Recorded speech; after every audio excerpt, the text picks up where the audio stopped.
You're listening to Coach Mike on the mic. Let's talk hoops. A podcast that brings hoop fans together and their stories to life. Coach Michael Herrera is a Texas high school basketball coach with 3 state Final Four appearances and a lifelong fan of the game. He'll sit down with coaches, players, and fans to share stories, game perspectives, X's and O's, and lessons learned along the way. Now, let's talk hoops. 5, 4, 3, 2, 1.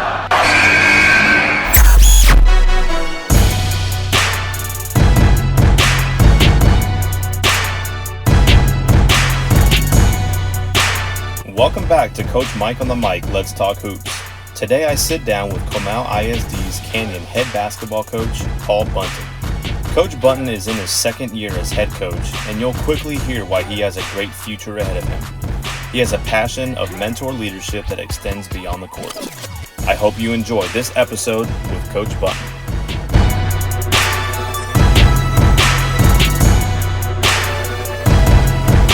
All right, welcome to Coach Mike on the mic, Let's Talk Hoops. I have the pleasure of sitting down with Coach Paul Buntyn from Canyon High School out of New Braunfels, Texas. Paul, I appreciate you taking some time visiting with me today, man.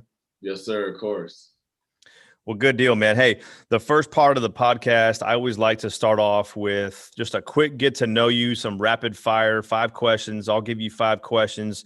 You give me 5 questions, and I just call it layup lines because that's what we always do, right? Both teams warming up. So that's kind of how I started off, so we can kind of get warmed up to this episode. But I'm going to go ahead and kick us off here. And now it's time for layup lines.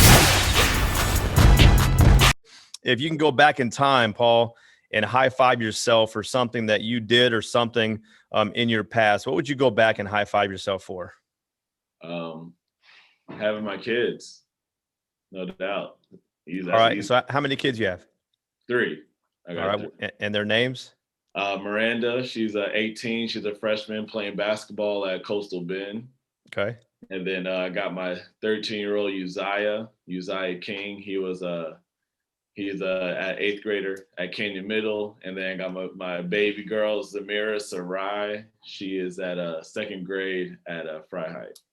There you go, man. You got them like each. Oh yeah, spread out well, man. And they're gonna be out the house, and I'm still young, baby. You know what I'm saying? There you go, man. Shoot, I'm at 4 and 2, so I'm at the bottom right there, man. It's diapers and training, and So yeah, I don't miss that life. I don't miss that life.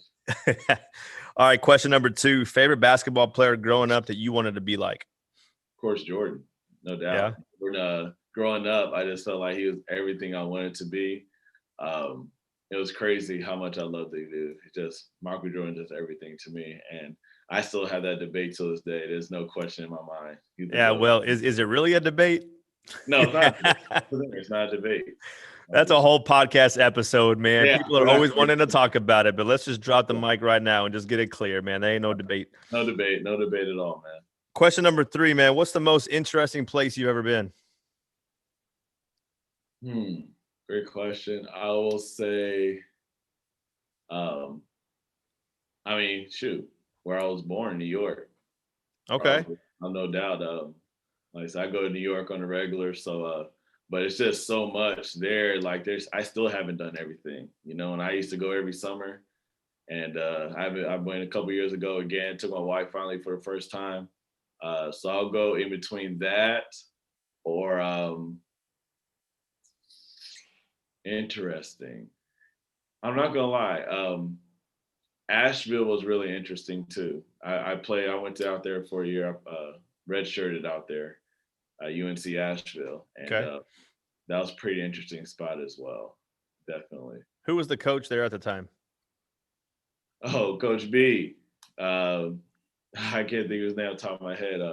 It wasn't Buzz Peterson, was it? No. It was. Okay. He has a weird last name. We just call him Coach B. Yeah. Biedenbach. Okay. Biedenbach. Yeah. All right. So. I got you. Well, quick random question. So where in New York were you born? Queens. LaGuardia. Hey, all right, man. Yes, sir. So my family is from Queens. I've got a lot of family up there. I think my mom was actually born in Queens as well, but Really? they're up there. I come from a Greek family, so a lot of the family too lived in Astoria, but I've got family up there in Staten Wow. Island, Connecticut, Jersey, all up there. So Okay. yeah, Okay. man. That's what's up, man. Yeah, my family is up there. My dad 40 years, mom 40 years. You know, they moved us down when we were young. Um, my dad was Harlem. You know, like I said, we're literally my whole family still lives up there, man. So I go up there kind of regularly. So yeah, man, Queens. I'm Queens all day. That's awesome. The last time I was up there, it's been a little while, but I ran the New York City Marathon. Oh So that was wow, that was the man. last time I was up there. Nice, man. Yeah. Hey, you're bold, man. My wife trying to get me to a 5K. I'm looking at her like, you know, You got to try it, man. You got to try it. we'll see. I'm not gonna lie. I've been thinking about it. We'll see. There you go. Well, do you live in New Braunfels? Yes, I live in New Braunfels now. Yes, sir. Okay. Well, if you ever need a running buddy, man, you holler, man, because I'm always running the streets of New Braunfels. So Oh just man, let I me gotta build know. up to that, man. My knees don't allow me to do stuff like that no more, man. But we'll see. We'll build up. I've been trying to get back in shape. We'll build up to that. There you go. All right. Question number 4. Outside the game of basketball, what are you absolutely determined to do or accomplish? Well, I guess it's not me, but two things. First, I want all my kids to have a college degree, and then I really want to travel the world, and I want to travel. I really want to travel and expand horizons, um, and I want to be. You know what? I will say this: I want to be fluent in another language. Okay. I've been like the one main one is a sign language because Oh, I I feel love like it. that's the one language that you don't choose.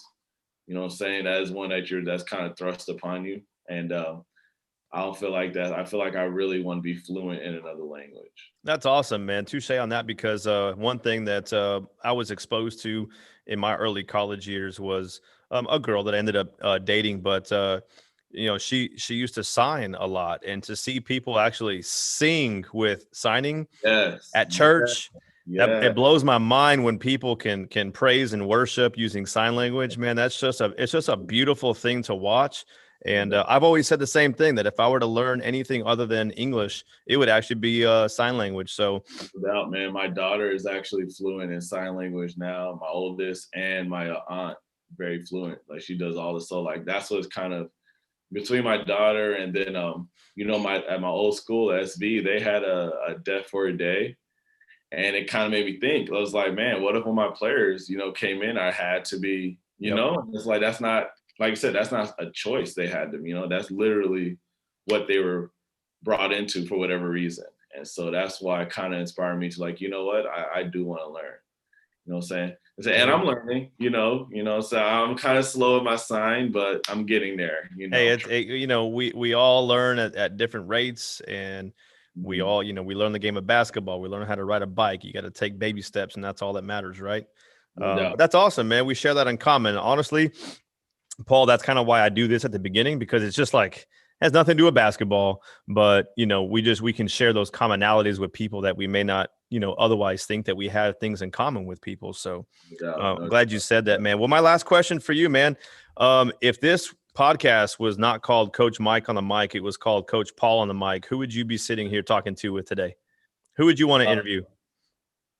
I'll probably go with Uncle Gene. Uncle Gene, Gene Banks. He played for Duke and was an All-American. And as I kind of look up to Uncle Gene, I kind of talk to him, or my boy Ike Thornton. That's my dude. He's coming up soon. I bet he is, man. He just doesn't know it yet. I'm gonna tell him, man. He's gotta get on, man. Yeah, that's my dude. Yeah, that's probably around a couple people that I can think of just off the top of my head. Good deal, man. All right, well, those are my 5, man. Shoot away. All right, first one. Did you play college ball? So I did. I walked on 1 year at the University of Tulsa, my junior year. I tried out each year, didn't make it. One of my wonderful moments I had in college was actually playing on the women's practice team the year before. And I think just that idea of the coach at the time, Coach Kathy McConnell Miller, who was there at Tulsa. Mike Neighbors was there too at Tulsa. Oh, Neighbors. Okay. Yes. Okay. So what I got to do is I got to be on the scout squad. We're in there watching film. The girls are getting warmed up. And then me, about 6 other guys would go out and we would, do our thing. We would run offense, defense, or whatever, or just be defensive dummies and let them run their offense or whatever. But I think that really opened my eyes to this idea of coaching, because I don't know that at the time I was even considering coaching, but just to see that dynamic of coaches working together at the collegiate level, D1, I was exposed to that. And then the next year I walked on when Buzz Peterson was there, because I think Buzz, after he left Tulsa, I think somewhere along the line, I think he ended up coaching at Asheville, but that's why I asked you that. But yeah, so I played 1 year at the University of Tulsa as a walk-on. That year we won the NIT championship, so pretty cool. Nice. Okay. If you could pick any superpower, what would it be? Man, I've had this question before, so I don't know if you know this. I actually have a second podcast. I do a podcast with teachers here on campus at Steele High School, so I get to know the faculty that I work with. And man, it's just something, I don't know if it's like this, you know how you have those like vivid, lucid dreams where you feel like it's real? Yeah. I've always had these dreams where I'm flying, dude. And that's your thing. That's just my thing, man. I think it'd be so cool to fly, man. Not like blowing things up or, turning invisible, man. Just if I could fly and just like coast around and see, that's probably what I would do. Different viewpoint. Okay. Yeah. Okay. Who was your favorite college basketball player ever? Man, although I never got the opportunity to see him, my favorite basketball player of all time is Pistol Pete Maravich. Pistol Pete. So to be able to average 40 plus points a game for 4 years, that ain't going to get broken, because most players that can do that, they're one and done now. Yes, sir. So for a record to be broken like that, I think it was like 44 points a game or something like that for Pete Maravich, man, I wish I could have seen that dude play. But, that in the modern era, man, I just always go back to that Pistol Pete Maravich, man. But I've always wondered too, because like supposedly they didn't win a lot. LSU? Yeah, and so that's all we'll know, like what kind of game, did he do? Yeah. You know what I'm saying? Things like that, but like you said though, 40 a game, I don't care who you are, what era, especially if you're a guard, like that's out of this world, man. Okay. Yep. Pistol Pete. What was your first coaching job? Here.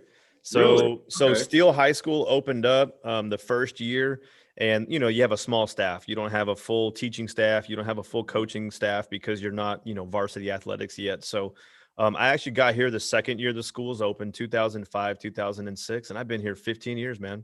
Wow. Yeah. Okay then. Okay. Dang. Yep.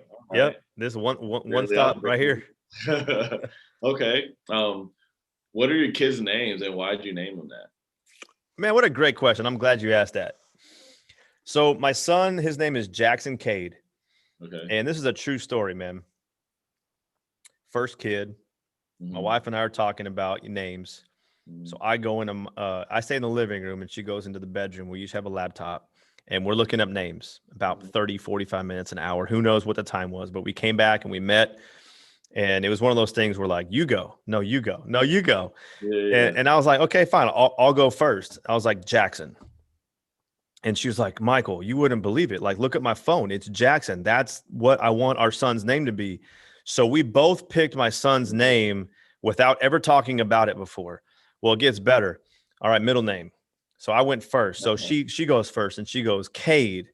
I showed her my phone and I said, Cade. There's nothing else to say. Paul, we never spoke about names, like not even dropping these top names. We've never spoken about it before.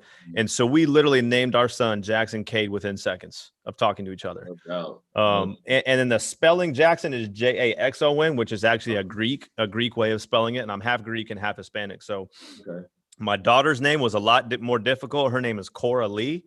My mother-in-law and my wife's middle name is Lee. So we knew the middle name. Cora was not, like, I heard that name and I was like, no. Like, who names their child Cora? That's an old vintage name. And we're driving to San Angelo for Thanksgiving to my sister's house. And it kind of kept resurfacing because we kept eliminating all these other names. Yeah. And we ended up looking up the meaning of the name. And lo and behold, man, Cora is actually a Greek name for a Greek goddess. And I'm like, that's it. Done deal. Done deal. So Jackson Cade and Cora Lee, man. Nice. Okay, there you go, man. Well, that's my 5. All right, man. Well, good deal, man. See, that's why I like that. Just to kind of like get to know each other a little bit and get warmed up before we get into the meat of the podcast. But let's start a little bit and just talk about like your childhood. Where did you grow up, and what was your family life and that dynamic like for you? Okay. Like I said, I was born in Queens. Stayed up there a couple years. My dad actually got called to the ministry. And so he said just one day, just started firing in him that God was telling him he moved to Texas. And so I'm a firm believer. I don't believe in any mistakes in life.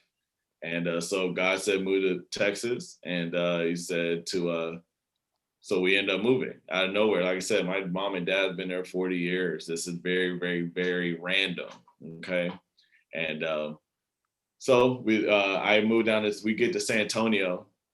First, we're at a church and he's pastoring in San Marcos. And he said, move to San Marcos, didn't know why. But I was raised in San Antonio, bounced around. We grew up, I have 2 younger brothers. So we're the second set of kids. Both my parents was married before. They married together. I was the first one. And then I got 2 younger brothers. And we all we did not grow up with a lot, but my parents never felt like we were poor. You know what I'm saying? Like, we're sleeping on the ground and my parents made me feel like it was a sleepover. So and so my parents did such an amazing job when I was younger, to where even though we didn't have anything or didn't have much, my parents said we moved, all their stuff got auctioned off because they didn't have the money to pay for the movers that moved all the stuff. So, they lost everything. It was just, it was really rough when I was younger, but like I said, never really knew it.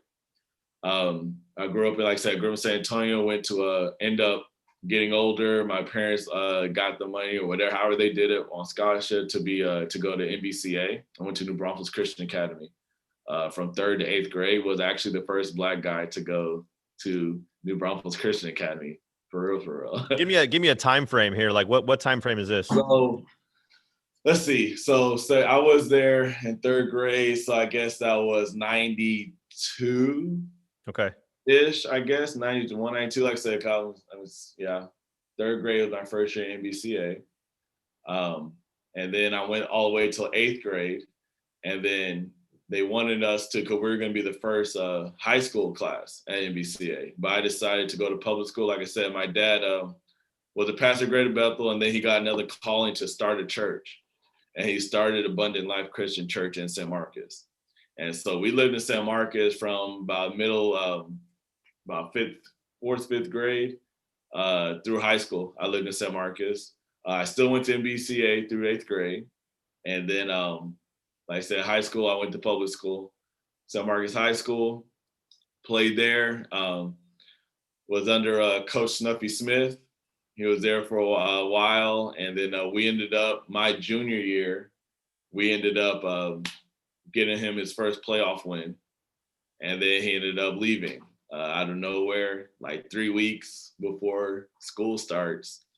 And we ended up getting a coach that actually we kind of propelled him. He got his first coaching job and did really well. Coach Val got the high senior year, and we had all these rankings. It was going to be a big time deal, and we'd underachieved big time. I think we came in my senior year at number 9 in the state. We were this whole big team. My freshman year, we went like 30-1 my freshman year. All our loss was to, I want to say Brackenridge, just because we got there 2 hours late because the bus broke down, and we won a JV tournament. We won a JV Clemens tournament as a freshman. So senior year, we were supposed to be a big deal. But we underachieved, and all of us, it was a lot of, now that I'm a coach, I recognize a lot of things that completely derailed that season. But anyways, moving on, we underachieved. We didn't get as far as we should. I think we lost in 3rd or 4th round. We wanted to play Chris Bosh so bad that year because I graduated 2002. So that was Chris Bosh. They wanted Dallas Lincoln, and we also wanted Kendrick Perkins was a Beaumont Ozen. So yeah, we were just all about it. Didn't happen. So after high school, I graduated at 17. So I decided to go to post grad. So I went to Laurinburg Prep in North Carolina. Okay. And dude, like that was literally, I never got my butt kicked so much in a year. Like I was number 14 out of like 15 guys. Like I'm talking about got no PT. But just to give you a mindset of the type of team that we had, our point guard was Purdue. Our 2 guard went to Texas A&M.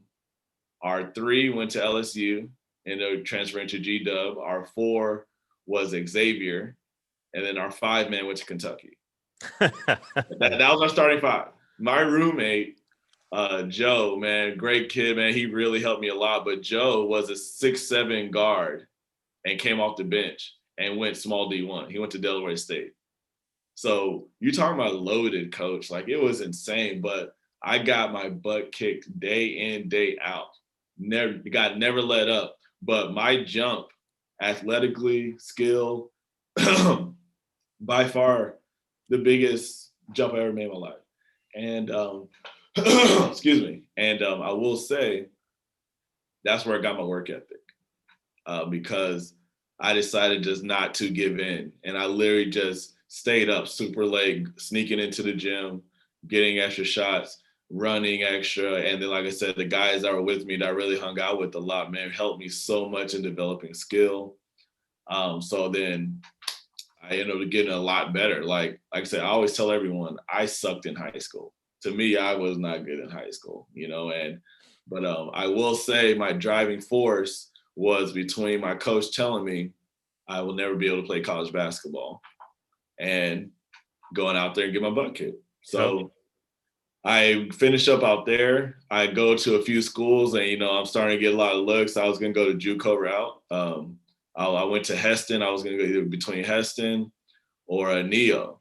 And I went out to Neo to go work out. And I was a little bit of an a-hole, I'm not gonna lie. I was a little cocky, whatever, because I was good now. And I was like, you know, teasing, but, you know, I'm killing guys out there, doing what I gotta do. And well, you know, I get this 6'2" football guy getting angry and I blow by him. I go for a layup and come down, my leg is straight and he falls right on top of me. Snap my PCL, tear meniscus, just like that at 18 years old. Rehab. First of all, like Dr. Schmidt from the Spurs really did my surgery. He was amazing. He did a great job. He nailed my PCL back to the bone, screwed it back in to where I was able to rehab and get back and actually play. So I rehab, do everything. I get another shot. I get another offer to go out to a Riverside Community College. So still had an opportunity after doing my knee like that. So I go out there, doing well, and then sure enough, tear my knee again. So Same one. 19 years old, 2 knee surgeries. So of course, as you figured out, you know, I'm almost 3 years removed from high school. I'm 20 years old, 2 knee surgeries. And of course, every single offer is dried up. And kind of looking at my dad, like, just like, am I done? Like, is this really the end? Like before you even started? And shout out to Coach Hodges out at Glendale Community College, sent him film from when I was in high school. And he was like, we need a shooter. I'll give you a shot. And sure enough, man, gave me my shot to actually play college basketball. So I go out to Glendale, it's a JUCO in Arizona. This is when they still allowed to give scholarships to out-of-state players. You know, now, man, you can't, they're crazy out there with the JUCOs, man. Anyways, go out there, play for 2 years. You know what I'm saying? Really, you know, got my recruiting up, doing well. I had a couple offers, but I really, really wanted to push for a D1 offer. So I decided to go out to UNC Asheville to Coach B. And I ended up redshirting out there. I shouldn't have. Looking back, I shouldn't have redshirted, but, you know, like I said, everything happens for a reason. That's right. So I ended up going out there and redshirting that year. You know, I ended up redshirting. We actually were really good. Lost in the final to Winthrop. Shouldn't have lost, but, you know, beating someone 3 times in a year is so tough. We swept them during the regular season, man. So Anyways, everyone knows that team because we had Kenny George, the biggest kid in the country. He was 7'6". So anyways, UNC Asheville, great experience though. Once again, my climb athletically, skill-wise, the best I've ever felt and best I ever was, like period, point blank. And so I get out of there and I decided to transfer to come closer to home. So I transferred to Texas Wesleyan, where I get out there and Coach Waldrop and Coach Shingleton's the head coach now, but get out there, man, and going through, and a lot of things happened that summer with me personally. So I wasn't preparing like I should. So I get to Texas Wesleyan, not in shape like I should have. And sure enough, 2 months in, I'm starting to get back in shape, and then knee goes again. No, man. And so then I remember going to the doctor, man, and him looking at it and everything. He said, hey, one or two choices, man. Like, we can clean it up again and we can give some shots. You can start getting regular shots in it and just kind of do the pain tolerance. He said, but I will tell you that if you do this and you continue to play this year, that you'll have a chance to not walk by the time you're 30, because my knees are degenerating no matter. I mean, it is what it is. Like, it's starting to bone or bone. So I made that very hard decision, but I thought about my son and my kids. And I was like, you know what? I want to be able to do what I'm doing now with them. Yeah. And so I end up staying the rest of the year, obviously. We make a great run. We finished 10 in the state, made to a Sweet 16 of the tournament, doing all that. And then I remember sitting there after I was done and just like kind of realizing that, wow, it's all over. Something that you do for your whole life. Yep. Kind of hits you a little hard when you get to that point where it's like, dang, like it's over. Like, I was literally doing everything that is basketball. And so in regards to all that, I just kind of decided, I guess I'm gonna go into the school route. And so I go back and get my degree from ASU, get my degree. I was already coaching summer ball already. So I was already coaching summer ball. That summer when I didn't know that if I was going to go back to play anymore, when I was turning 21, I started coaching summer ball. And I coached my youngest brother through junior high, and then I got through high school, and that's why I got Coach Cam, y'all's coach. And so I'm doing some every summer. So then after that last summer I stopped playing, I remember going back, it's like, you know what, I'm going to go get my degree and go coach in school. And that's where it kind of just,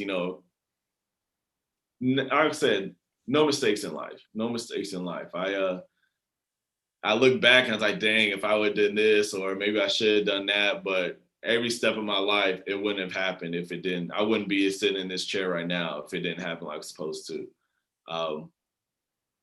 So I get my degree. I come back out here. I'm still coaching in the summer, but I get into a school district as a behavior para here at Comal, and I'm just doing behavior, and I get on as assistant coach at a St. Mary's Hall private school. So I'm doing St. Mary's Hall.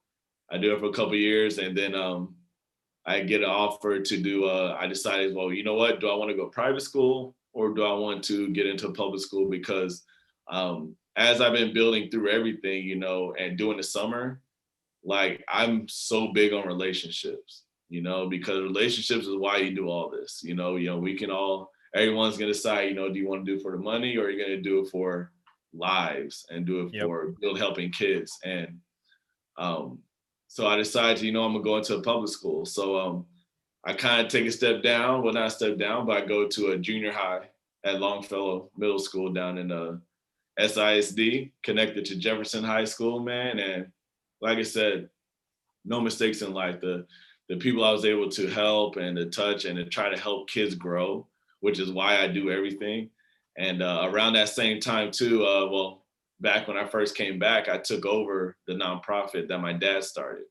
Okay. So my dad started a nonprofit called ALMS, ALMS, Alternative Life Movement Strategies.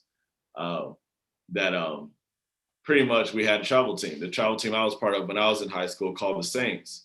Well, it kept going. That's what I was coaching in the summer. And once I started doing that and I came back to Texas, I decided to take over and kind of just, do what I do, help kids help them get into college, know what to do, how to pay for college. The nonprofit's amazing, and that's one of the best things I've ever done in my life is help kids get into school. I mean, there's countless names I can say that that played for me, and I helped them get into college. But to me, it's just never been about that. It's always about just helping kids grow, helping kids do what they do, you know? Absolutely. So after I finished at Longfellow, I got, like I said, after my third year, I get a call from Coach Thornton about coming out to Smithson Valley. And so I decided to do it. And I left Longfellow. That was tough. But once I went to Smithson Valley, I also had to give up the nonprofit too, because I couldn't coach in the summer anymore. Right. So my little brother took over. I feel really old now, kind of like I used to coach my little brother, and now he took over the summer program. But still being able to connect to people is still like my biggest part about doing everything I do. And yeah, now I'm here. And like I said, no mistakes in life, man. I do what I do, and I love helping kids no matter where I'm at. Well, dude, you just kind of took my whole interview. You kind of went through all the questions and all the marks, so I can just go check. But no, you mentioned two things I want to come back to, and I think it's so critical because for me, I think you and I share the same story in terms of basketball. Where in high school we feel like we're good, you know, we got a shot, we've got game, we got this and we got that, and then you're quickly humbled when you get to college and you're playing against some of these other, athletes. But I don't know what it is, and I can't pinpoint it, but when you make that transition from high school to college, whether you're playing collegiately, at any level, or even just playing intramurals, things just click different. They change, and you see the game differently. Maybe it's because there's not so much pressure on you. Now you just get to play for fun like you did when you were a kid. Yeah. But when I went to college, I didn't play my freshman year, and I didn't go to the University of Tulsa for basketball. I went for academics. So I was playing in intramurals and all that kind of stuff, right? But the game just came to me so much more naturally. I mean, heck, I started jumping a lot more. Which is crazy. I know I'm not like a dunker, but I was dunking a lot more when I got into college than I ever did in high school. And it's something about that. And when you mentioned that about yourself, it just kind of reminded me of what I went through when I went to college, but I haven't quite pinpointed that. And if we can, as coaches, grab onto, what kids go through when they go to college and they become a better basketball player after us, man, we got to bottle that up, man, because we need to learn what that is so that we can hopefully utilize that while we have them as high school athletes. But it's the second thing, it's just a maturity, man. It's just a maturity. It's just, understanding your body more, body developing. I mean, I always say that's why I've been one of those guys that's always been a promoter of post-grad and JUCO, because our bodies develop late. It is what it is. Men just develop later. And so, I just always been a big proponent of guys, if you can, let your body develop, man. It's just one of the things I've always felt like that. So. Well, the second thing that you mentioned was the motivation by the coach factor. And I'll never forget when my high school coach, is the first time I ever dunked the ball. It was after a coach pissed me off. He probably yelled my name, called me out for doing something, which I probably deserved, right? But, you're in layup lines and you're like, I'm going to show you, coach, right?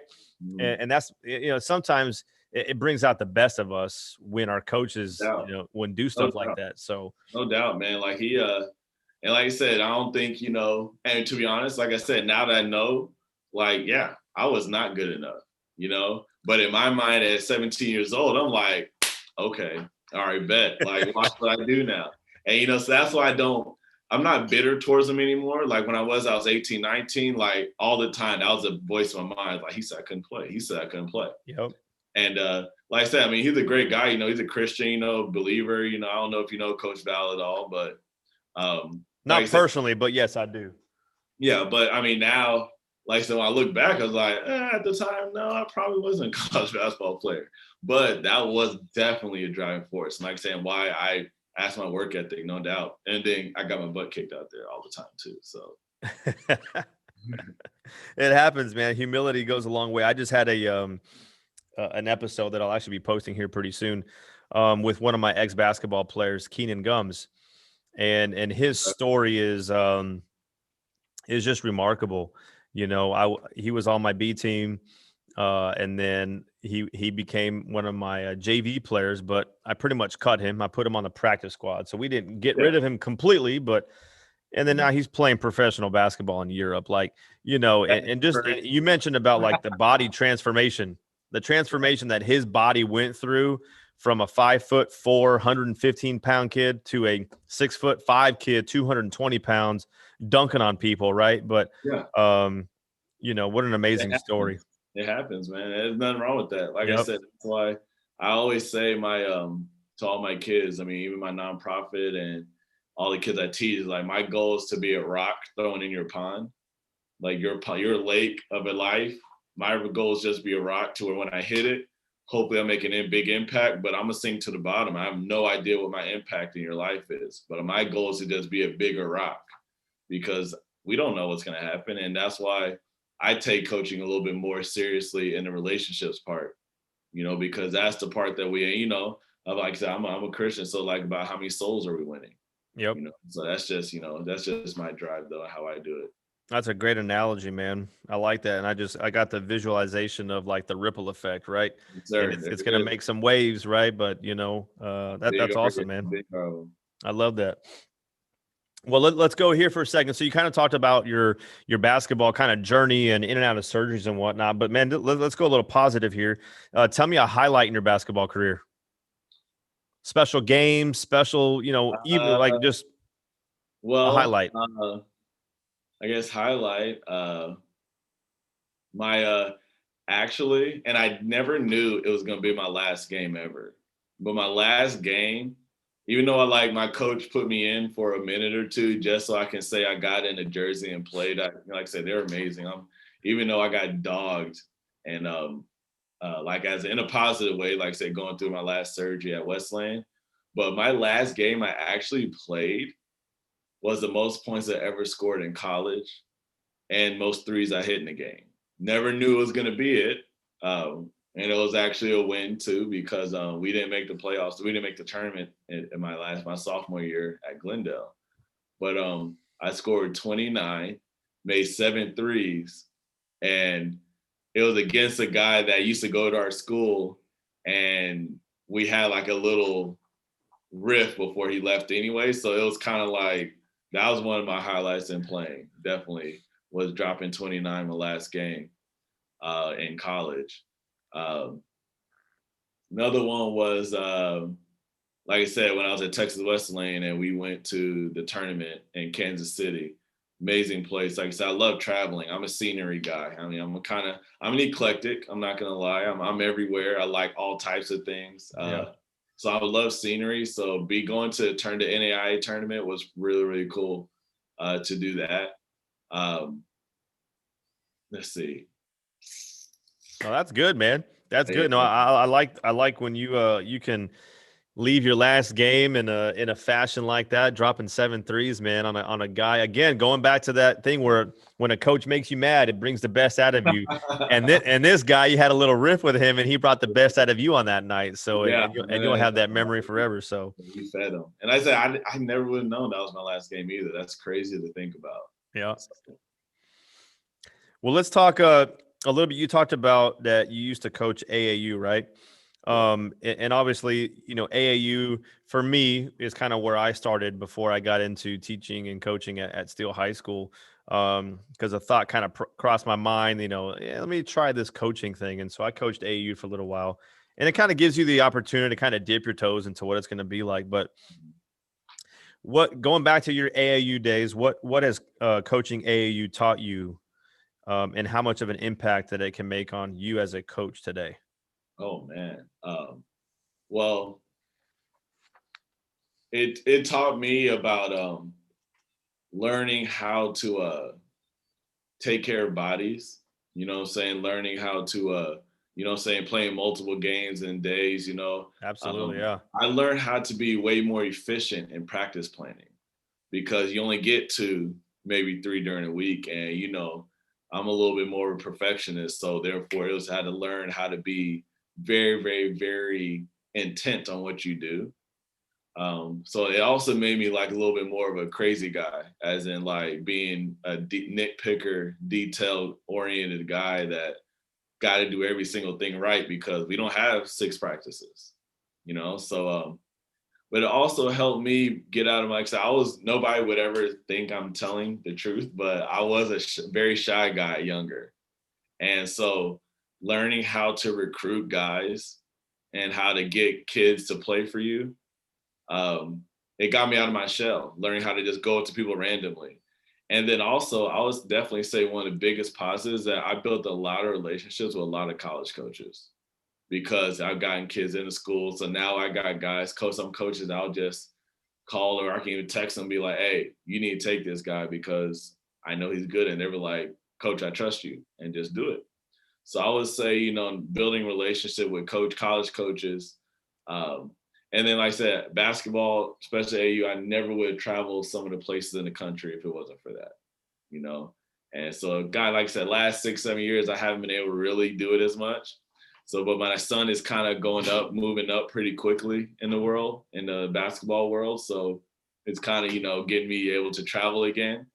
I get bringing back all the memories too, man. Man, I'm telling you, dude. And it kind of helps. Like I said, I get to go to places again I've never been. Like say they go to a circuit thing up in Portland this year, so I'm excited to do something like that. I've never been to Oregon.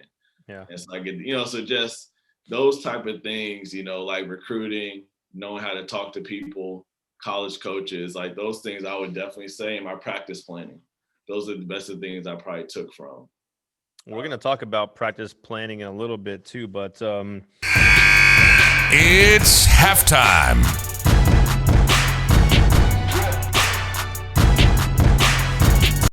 I like to somewhere in the middle of the podcast just kind of take a timeout for a halftime. So this part is kind of like how we started the episode, but it's a little break from the questions to kind of go a little rapid fire here. So. Okay. So we'll keep these real short and then we'll move on here. No problem. If you could star in any movie, what movie would it be?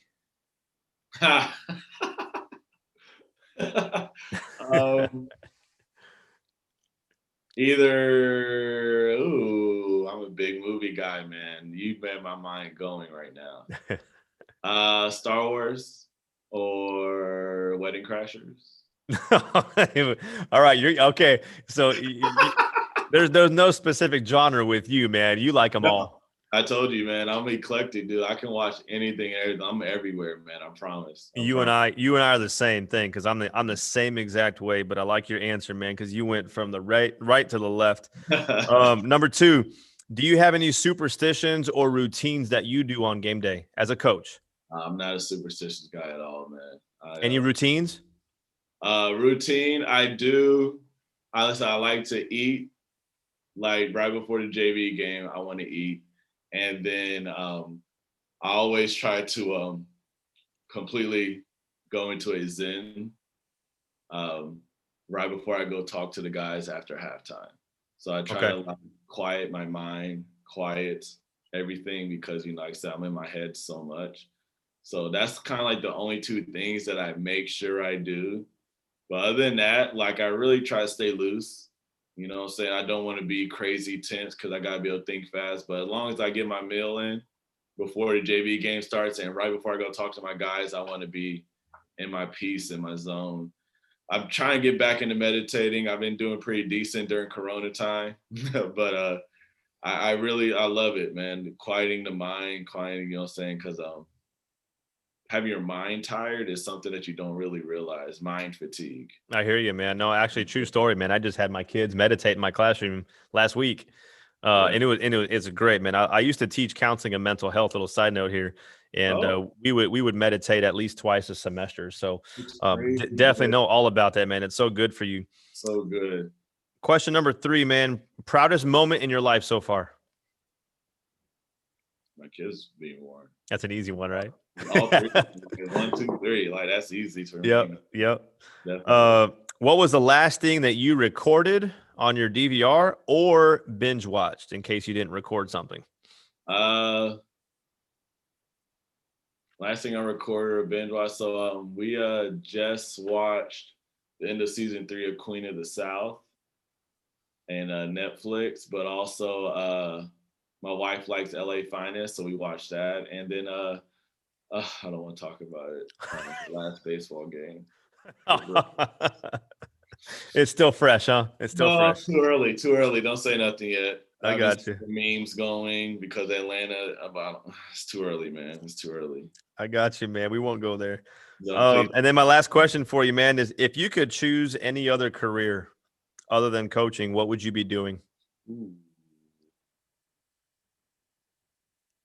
Not coaching? Yeah.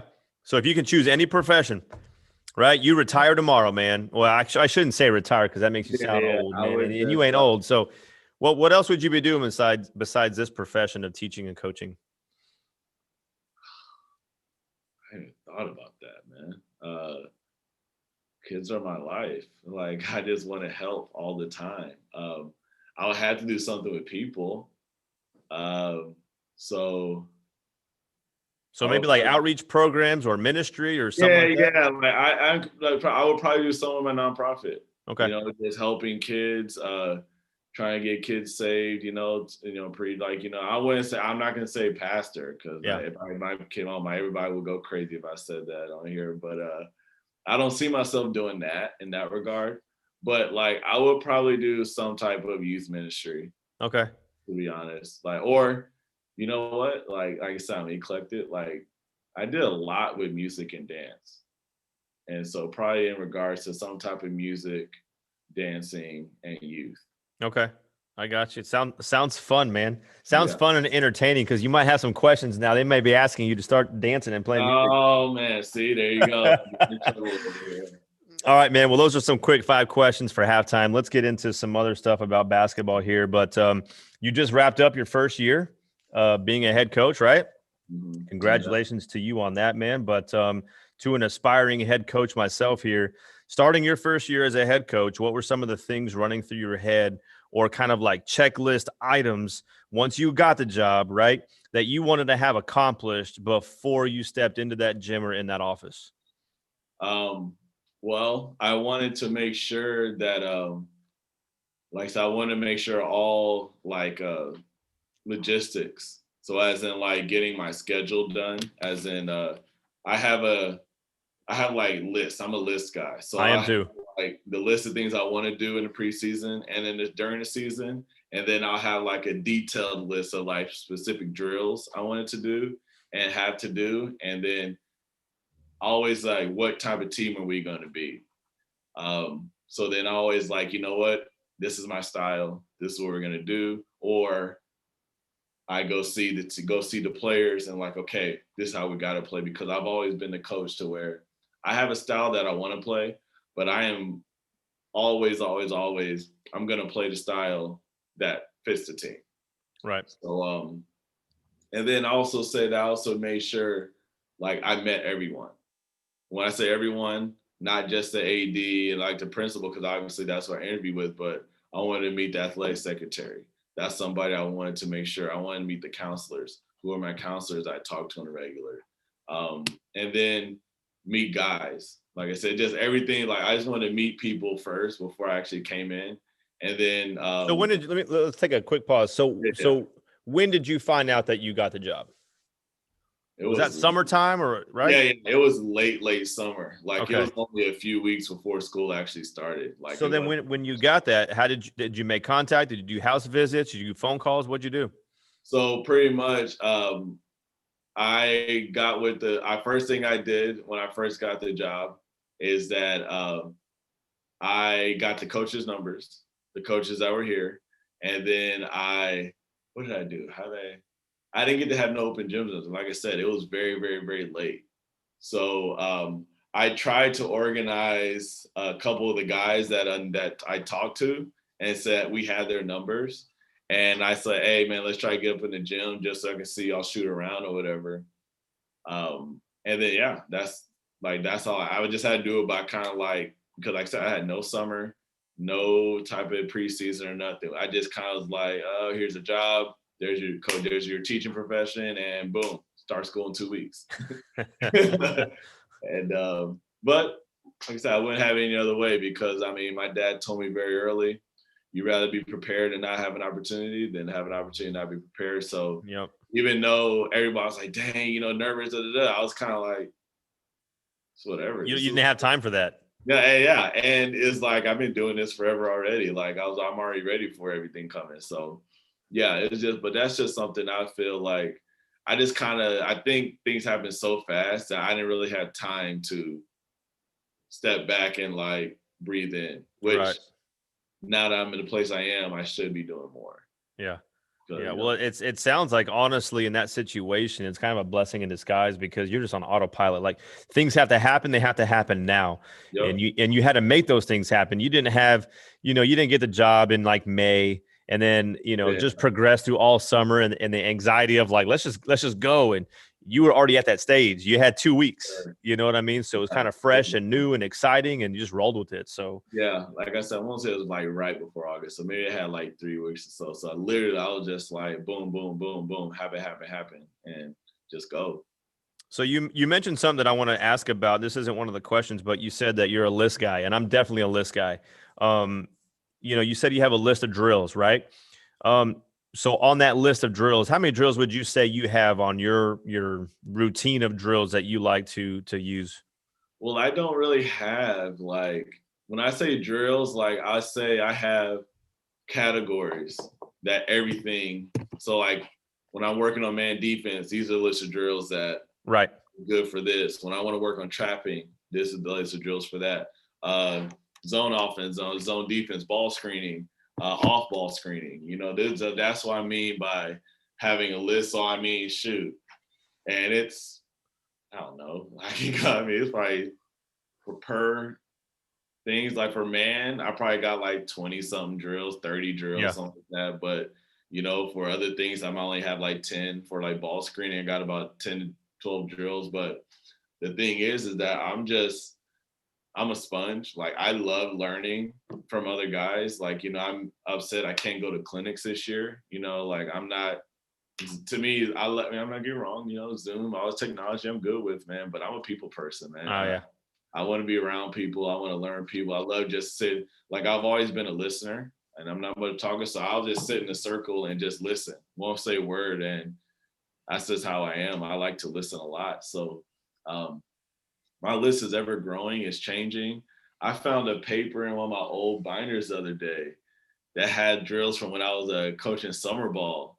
And I was like, oh my God, I remember that drill. Like I love that drill. And like I put it back in last week because it's such a good drill. And so, it just grows. It shrinks, it grows, things I forget, things I don't forget. I'll just go back, I'm a pen and paper guy still. I'm transitioning decently to flash drive and stuff. So I got a lot of stuff on my flash drive now and computer, but I'm still very much into pen and paper still, man. Yeah. So I'm a real, I like to go and go to college practices and watch. And one thing that I've definitely taken away over the last couple of years of going and watching college basketball practices is the familiarity that the players have with the drills. And at the high school level, I feel like at times we do a lot of talking because we're trying to educate them on the why we're doing the drill. And at the collegiate level, I don't know that it's so much focusing on the why because they already know the why, and that's why they're D1. Now, don't get me wrong; they still have areas of improvement. So the coach talk, if you will, the transition periods from one drill to the next is so much smaller than it is in the high school level because we have to. It's basketball 101 for us. So I'm just curious to know from you. You're a head coach. You got a list of drills. When you say we're going to do a drill, are these drills that they're familiar with, or I'm just kind of asking you for honesty here. Like, do you find yourself teaching basketball 101 and the why behind the drill, and then you kind of get into it, or are you transitioning into them? And those kids, you name the name of the drill, and they're flying around the court and they're setting it up. Yeah, so that's what it is now. Is like I try to get a lot of the names of drills and what to do early, very early. So like by now, like I said, I yell a drill out and they know exactly what it is, So that's motion shooting and they're getting to it, you know what I'm saying? And so, like I say, Argentina, they're like, all right, they all repeat it and then we go, And so that's something that I because I love fast pace and I like to be drill to drill. That's something I really, really love. And why everyone keeps asking me, should I go to college or should I stay? And I'm like, it's just like, I like my life. I like having a relationship with my wife and kids and have extra time. When it gets to college, man, it's a different animal, and my wife's full support. My wife's amazing.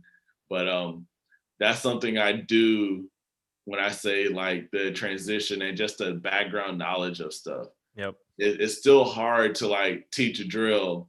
I got to give the why, you know what I'm saying? Because I want them to know why this is important. But then now, like you said, but I don't do a new drill every day. Because like I said, that defeats the purpose. It's taking time. I don't want to just be teaching and talking. I want action. I want action all the time, Right. So, that's why, I would definitely say I've been a lot better about my team knowing what to do, because I've actually had some type of workouts, to where now we can actually do things. I have a whole year. I don't have to teach things like I did last year. Last year was a lot slower. Oh, it's so slow to me. Oh, I believe it. Yeah. So slow. I had no summer. I'm teaching drills that we go and 90% of them they never done before. And they're like, it's crazy. Like oh my coach, I never ever had someone literally teach me step by step how to block out. I'm like, wow. But it has to be done. And that's the thing. But now we're much better at getting the speed stuff and getting stuff done. Much better. Good deal, man. All right. Well, I'll go ahead and be a little vulnerable here before I ask you the question. But, hopefully someday soon I'll be a head coach. And I feel like that's an area where I think it's going to be one of my weaknesses. Just as any brand new first year head coach, you're into so much uncharted territory, right? Like there's just so many things flying at you, and you've got administrative stuff, scheduling, practices, PAPFs, you got everything coming at you, let alone your practice plans. I feel like transitions is one of those things for me that I know I want, but it's getting it to that point, right? That would be kind of my weaknesses right now, because I don't do any practice planning. I can give my input to Coach Hubbard, but ultimately it's his decision to put that practice plan together and the way he sees it for the program, with or without my input. But that's just the role of the assistant. You know that when you were assistant for all those years. So for me, I think that's going to be kind of like a weakness of mine, that I obviously don't have a head coaching job experience that I'm going to need help with, and be reaching out to people like you and talking to people about how to get to that point. So my question for you here, it sounds very much like an interview question, but I just honestly want to know your biggest strength as a basketball coach, and then what's an area of improvement that you feel still needs work as a second-year coach? My biggest strength, I think, is building the relationships with the guys to where I can be crazy tough on them, and they know that it's coming from a place of love. Right. So I think that's my best asset. Like my relationships I build with not only my guys, but my players. I just feel like that's a big deal, because now I can tell them to run through a brick wall and they won't question. They'll be like, you know what? It must be reason for it. So this brick wall has got to go down. I'll say my biggest weakness is also my biggest strength. I care so much that I care more. And I think that's something I have to learn, that, I want to hold on to guys that might not want the help, or might not want to go all the way through with it. And that bothers me. And I'll say that kind of goes into the next part, is that my weakness is that like I'm so stuck on the guys that aren't doing, those one or two guys that aren't following through, that the 10, 11 guys that are amazing, I almost push them to the side almost. And I don't want to say push them to the side, but just not focus on them as much, because these one or two guys are the ones that, man, they won't do it. And I know if they do it, their lives will be changed forever if they just listen. And I'll almost just hammer on them so much that my 10 guys that are completely in line and do everything I say, I'm not on them as much. And that's not fair to them. Right. And so I'll say that my biggest strength is my biggest weakness in regards to basketball. That's kind of like the lost sheep, right? That's right. Yeah. And it's the same thing in our classrooms too with our kids. You know what I mean? The kids that need your attention, they take up more of that time and that energy and that emotional stress and that we burden ourselves with, because we want to have an impact on that kid who's maybe not academically sound. And you've got all these other kids that are making 98, 99s in your classroom, and you feel like you're neglecting them because you're paying attention to the one, but that's just a heart that we have. Yes, sir. Yes, sir. It's crazy, man. Tell me, kind of on this topic of relationships and having impacts on kids, tell me your biggest success story of basketball that reminded you of how important the role of a coach is in our athletes' lives. Obviously, you don't have to mention names, obviously, to protect the kid here, but share a story. I would definitely say one of the kids I coach in the summer, kid from Austin, man, and flat out nothing. Had nothing at home. A couple of his friends would call telling me like, hey, coach, man, he has nothing to eat. You know, we'll have to send a pizza to his house. And trying to get this kid to not only graduate, but to get out of this situation. And sure enough, man, I called one of my friend coaches, man, and said, man, give this kid a chance. He can really play. He just needs to get out of a situation. And he ended up actually taking it. We didn't think he was going to leave, but he did. And he went to school, had a little bit of trouble out there, but coaches like me, he's a believer, you know, he's a good Christian man. And he was like, obviously we can't let the whole program blow up because of him, but, you know, just give him a chance. And sure enough, man, the kid fought through. He got his degree, played D1 ball, and man, actually ended up even getting almost getting a master's degree out of it, just because he decided to leave a situation. And there's another kid, kind of same thing, that's even more recent, that he's actually going to play NAIA ball because he's just been through so much. And like I said, a lot of these kids I had dealt with, like just like that, those two kids that I'm thinking about right now, just the fact that basketball got them out of their situation. And that's why I think I push so hard for some of these kids, because I know what it can do for you. I mean, including me, I'm able to impact kids right now. Yep. Just because I'm able to be around, and just because basketball helped me get here, you know, and I can help kids and do what I'm supposed to do. So it's just very, very, very, it's a great feeling, man. It's such a great feeling. Like that's the part that keeps me going. That's my why, because it can help kids like that literally had no one at home. They're struggling to live.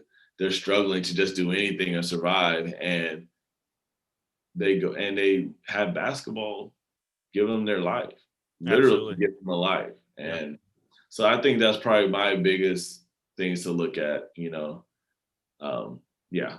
No doubt. You know, I often say this when I do my teaching podcast, that as a teacher and educator, you know, oftentimes you got two different types of people, of teachers in the classroom, those that try to get kids to master content, and those are the teachers that try to get kids to master life.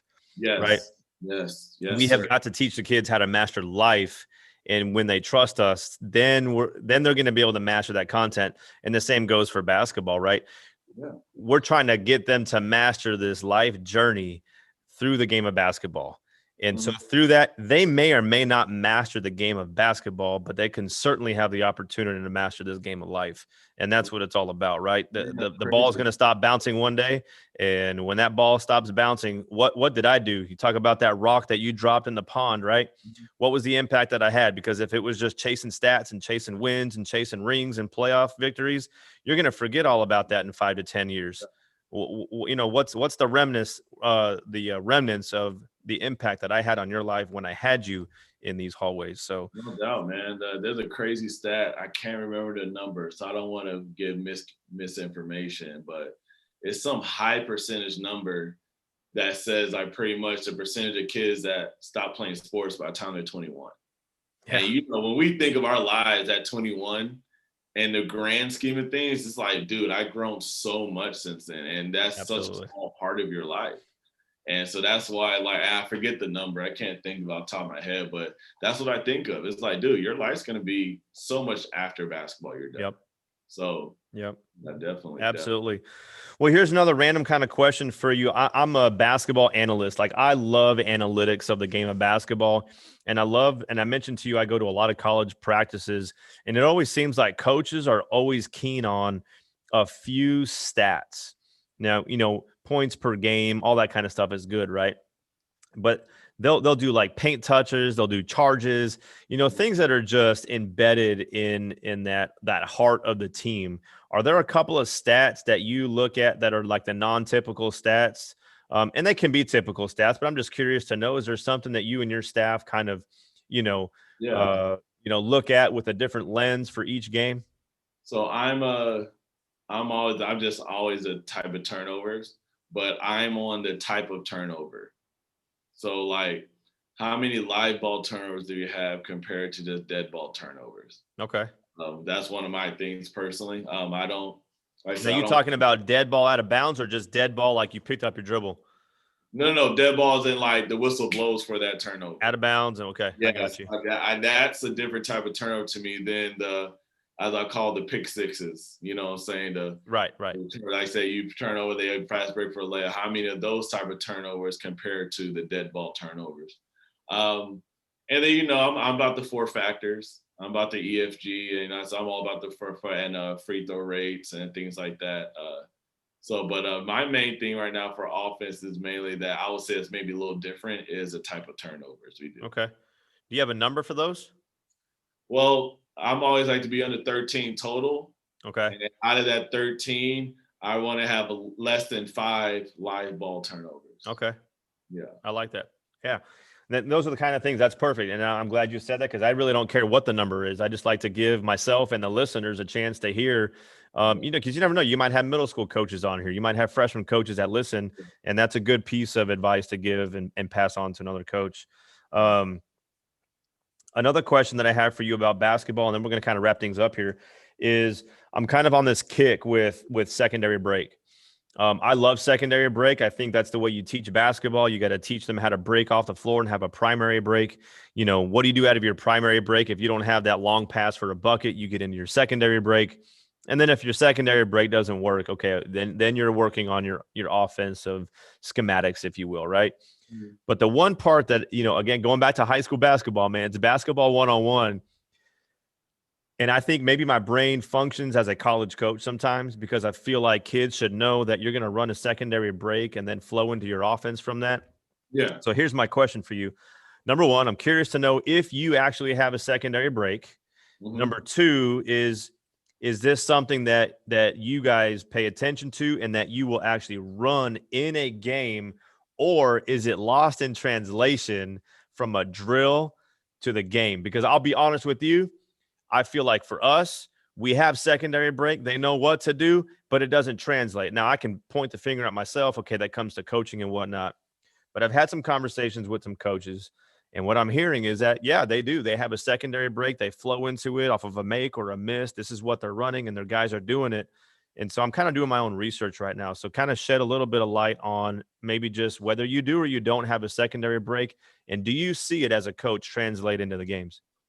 Yes, I do. And that's the thing, is that from drill to game or drill to the play is where are you really, because I'll just say this with any coach, your team's going to do what you focus on. Right. Whatever you as a coach is all about, or that's what your team's going to do. And so if your team is naturally more athletic and just a squad full of hoopers, then like it's not going to matter. Like as long as you're in space and playing in space, like it doesn't matter. You can do what you want. But less athletic teams like us, we have to run it. We don't have a choice because we don't have the squad full of hoopers that play at the D1 level and have a pedigree of guys. Now, guys are getting better, yes, but to do that is all about guard play. But as in with us, we definitely run secondary, and it definitely flows into an offense, and we have to, or it's going to be we're walking turnover if we're not. Yeah. So we're definitely all about the secondary break, and it flows right into our offense. So every option so how I teach is that I usually build up drills and build up plays. So I teach the basic, and then right on that basic one, we flow into it, you know? And so every time I'll give the first basic, okay, the pass goes here, it's this cut into the offense. Pass here, this cut into the offense. And we do that, and then, you know, a little bit further along, okay, with this cut, now you got this option, boom, boom, and then into the offense. Okay. But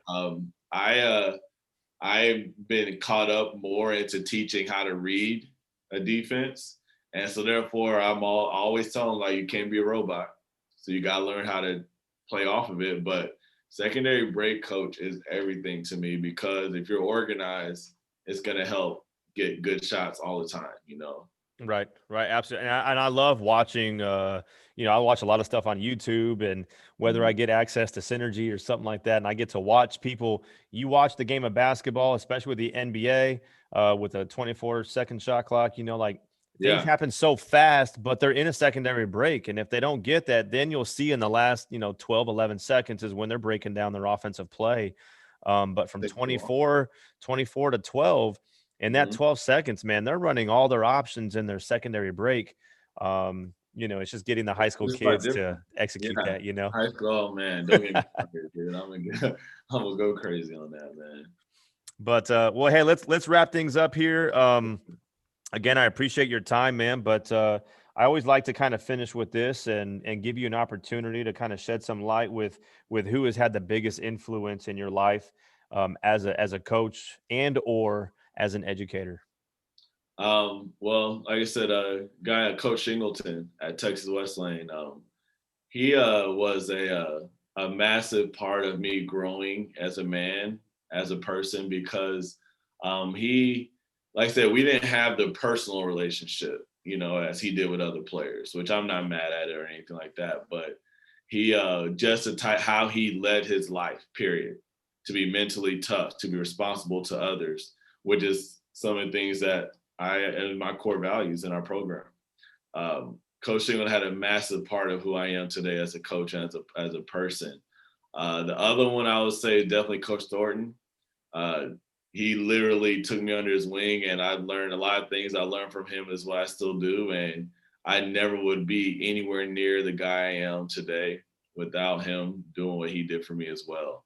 And then, you know, like I said, my wife, man, she was a massive part of me allowing me to do what I do and to learn and to continue to grow and still hold me accountable to be the person I am to be. So I would say those three, probably the biggest impacts on my life, to be who I am and to just continue to help kids grow.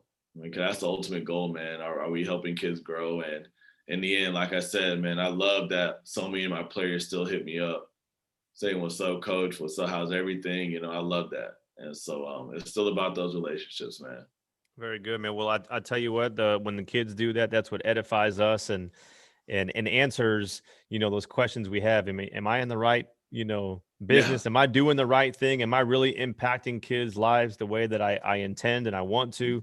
And it's nice to see when that fruit, you know, that we're throwing out there is actually catching and it's good. And kids are doing good and they're getting married and they're having kids and they're still hitting you up and asking you about life questions, not basketball anymore. Sir, yes, sir. So it's all about that. But I tell you what, man, you have enlightened me today. Hopefully you have enlightened the listener and the audience today about hoops, about life, about the ministry, because I feel like this is a calling for us. And we are all coaches in this game of life, and you're definitely having a big impact on your kids. So I appreciate you taking some time and talking with me today, man. Man, I appreciate you, man. And just let me know if you need anything else, dude. Like I said, I'm always about helping and do anything I got to do for each other, man. Hey, you bet, man. Well, I appreciate it, man. And we'll see you hopefully soon, right, when our season starts. Yes, sir. We're playing. I promise, man. We're going to play basketball, dude. I'm speaking it into existence right now. I hear you, man. Well, let's count down the days, man. I'll talk to you soon. Yes, sir. Have a good one. Appreciate you. All right, you too. Be blessed. All right. Thank you for listening to Coach Mike on the Mic. Let's Talk Hoops. If you enjoyed this episode, be sure you subscribe and click the notification button and then share it with your friends. If you're so inclined to do so, would you please rate and review this podcast so that I can help grow this community of listeners? I hope there was something that you heard today that entertained you or connected you to the game of basketball. If you'd like to be a guest or know someone who would be a great guest on the show, please comment below or reach out to me on any of my social media platforms. Until the next time we meet, the ball is now in your court. Be someone's champion today.